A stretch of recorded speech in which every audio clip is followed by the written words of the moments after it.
What's up, y'all? Smoke Riders. Well, I've been kind of discouraged on this project here for a while. Between the carport collapsing and I'm having problems with the motor. I haven't really put any money, time, or effort into this car in the last couple months.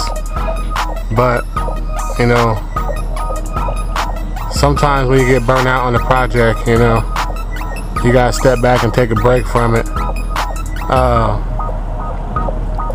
A lot of times I kill my time playing video games, watching videos on YouTube or on the internet in general, or watching TV or movies and stuff, but you know, there's only so much you can accomplish by staring at a screen all day, you know, and so after day in, day out, I kind of just, you know, got bored with the whole, you know, working on cars out in the blazing sun and everything else. So, y'all, Smoke Riders, I want to talk about something that really kept me motivated on this project and kept me going, because I was discouraged for a while.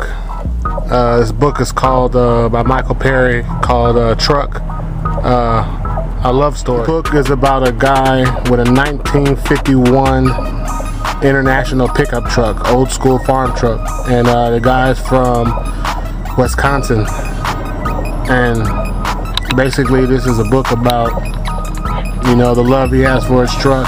And as he was building his truck, after it was off the road for almost 20 years, he decided he wanted to get it back on the road. And while he was building it at his brother-in-law's house, he ended up, you know, meeting his wife or whatever, and it's a love story mainly about a truck, but also about the guy's wife, you know. So it's a pretty good book. It gave me motivation, you know, to keep going on my project and just, you know, not jump from project to project and just stick to one thing until it's, you know, I ain't gonna say until it's done and completed and you're satisfied to the point where you're driving it and doing whatever you have to do with it. So anybody wanting to read a good book, this is definitely, you know, if you're in the cars, if you're in you know, if you're in the cars, whether you're fixing the car up yourself or, you know, having somebody else do the work, you know, it's definitely a book to check out. Definitely a good read. Definitely recommend this book to anybody. You know, I'm not a big book connoisseur. I'm not, you know, out there reading books every other day, but I try to, you know, every once in a while I'll see something that just grabs my attention and I check it out. And this is the rare occasion where I actually read this book from cover to cover. It was a pretty good book. So, alright, Truck, A True Love Story. Check it out. You definitely won't be disappointed. Do a little bit more stitching today because it tore here before, or tore there before, and I stitched it all up. But then it was tearing here too, so I had to stitch that up just, you know, my old temporary fix. There ain't no point in going no further on this vehicle until I can get the damn thing to run right. I mean, it starts up, well, it doesn't even start up now.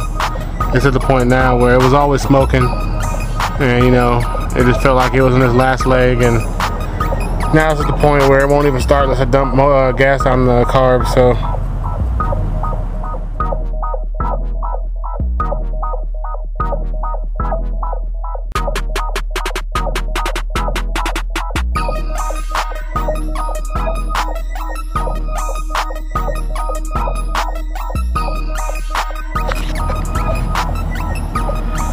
alright, what's up, y'all? Smoke Riders.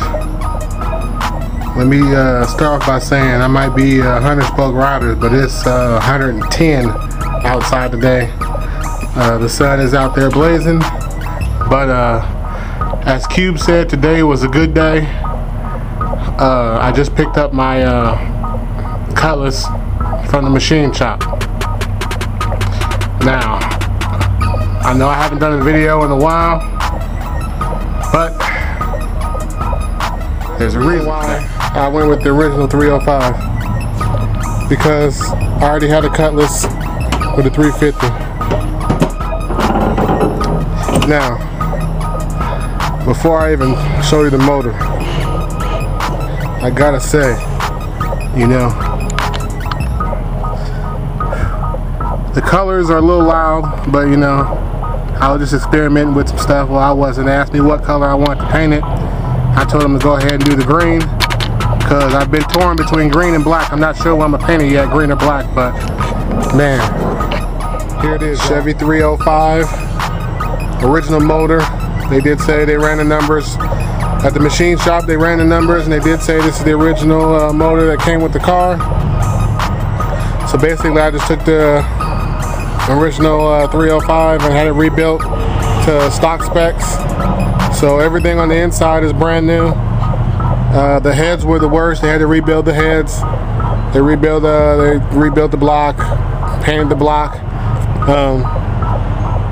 I know it's kind of loud. It's like they say it's a Hemi green or a John Deere green, or you know, call it what you want, but I decided to paint it green and black. They asked me what color I wanted to paint the block and everything. I just told them paint it green. They took it upon themselves to add the black. I'm glad they did, because it broke it up so it's not all green. The reason why it looks kind of crazy now, because the rest of the motor is old and crusty and dirty looking. But whenever I paint the vehicle, I will paint more stuff under the hood to clean the motor up. But for now, this is what it is.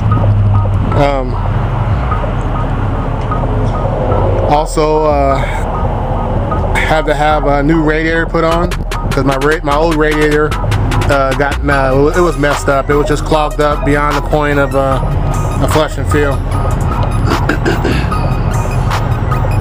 Also, they painted the fan green, and I got a brand new fan clutch, brand new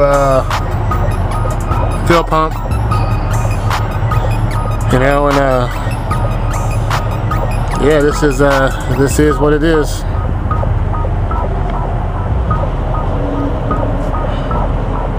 The old 305. I know some people won't like it because it is kind of a loud color, but I like it, you know.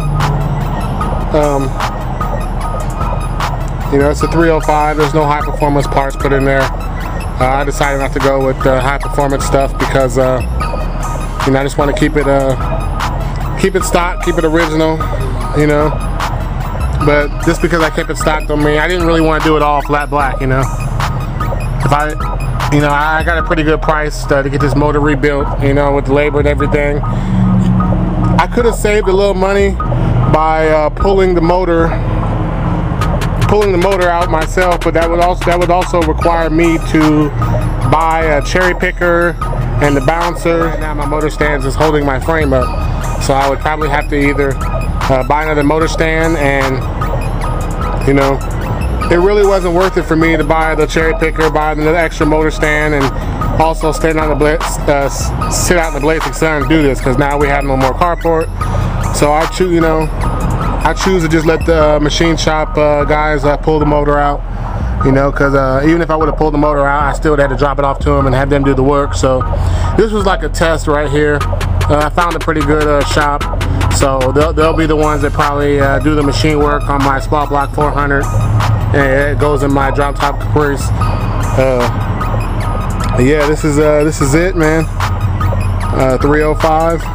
I'm pretty happy with it. This motor it ran pretty smooth. It ran smoother than it's ever ran in this life, probably. So, you know, it's just one of them things where, you know, I could have did 350, but I already had the 350 in my last Cutlass. It was built up as a high performance, parts everywhere, but you know, I wanted to go a different route with this one. I didn't do the 400 small block because I wanted to save that for my Caprice, and plus I didn't want to drive 400 small block every day. So I figured I just rebuilt this 305 back to stock specs.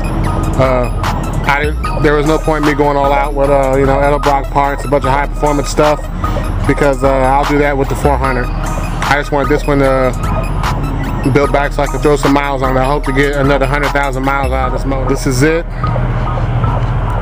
You know, tell me what you guys think, good or bad. I know some will love it, some will hate it, some won't care.